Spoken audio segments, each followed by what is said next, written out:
أنا دايما كنت بقول إن المستشفيات مكان للعلاج، مش للخوف. بس المستشفى اللي هحكي لكم عنها دلوقتي هي مكان مش بيطلع منه اللي بيدخلها زي ما دخل. السلام عليكم ورحمة الله وبركاته. يلا نبدأ قصة جديدة. الموضوع بدأ لما واحد صاحبي اسمه خالد طلب مني أروح معاه نصور في المستشفى النفسية القديمة، مقفولة من زمان.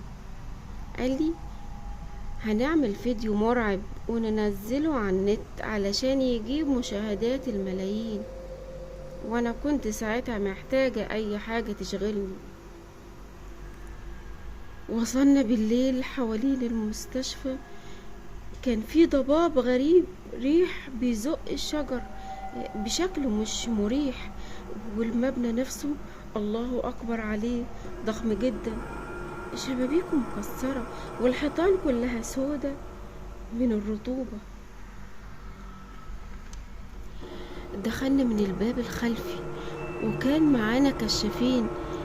اول حاجة لاحظتها ان الجدران مليانة رسومات غريبة، دوائر ورموز مش مفهومة زي طلاسم سحر. بس الاغرب اني كل ما اقرب من الحيطة اسمع صوت حد بيتنفس كأنه ورا الجدران. قلت له خالد انت سامع؟ قال لي لا. انت خايفة ليه؟ قلت له في حد بيتنفس هنا والله العظيم. مشينا جوه لحد ما وصلنا لاسم اسمه العزل التام. الباب بتاعه كان متعلق زي اللي حد خبطه بقوة زمان. دخلنا لقينا سراير حديد مربوطة عليها سلاسل، وفي نفس الأوضة كان في كرسي صغير معمول من خشب بس كله دم متجلط حواليه. وفجأة سمعنا صوت صرخ ست مش زي اي صرخة، دي كانت كأنها بتتقطع. انا جريت، خالد حاول يمسكني. استني هنصور، دي فرصة ذهبية. صرخت فيه انت مجنون، ده في حد بيتعذب جوه.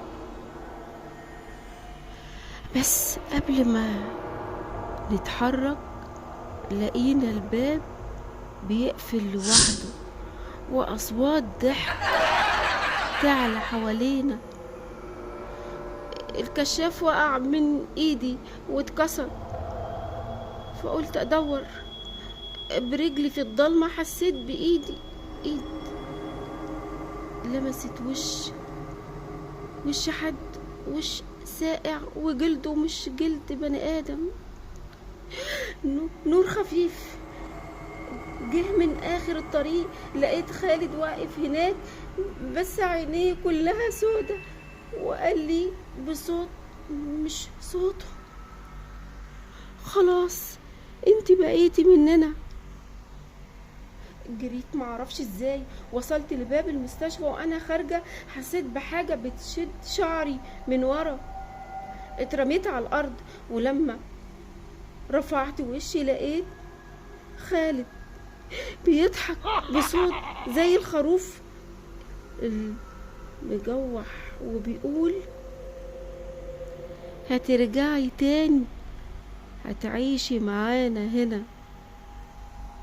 طلعت اجري باقصى سرعة، ومن يومها كل ليلة في نفس الميعاد بيجيلي اشعار على الموبايل، صورة من جوه المستشفى، واللي في الصورة أنا. في نهاية القصة يا ريت تشتركوا في القناة وتفعلوا علامة الجرس، ويهمني تعليقاتكم. واكتبولي في التعليقات انتوا عايزين تسمعوا قصة عن ايه بالظبط. اكتبولي في التعليقات. السلام عليكم ورحمة الله وبركاته.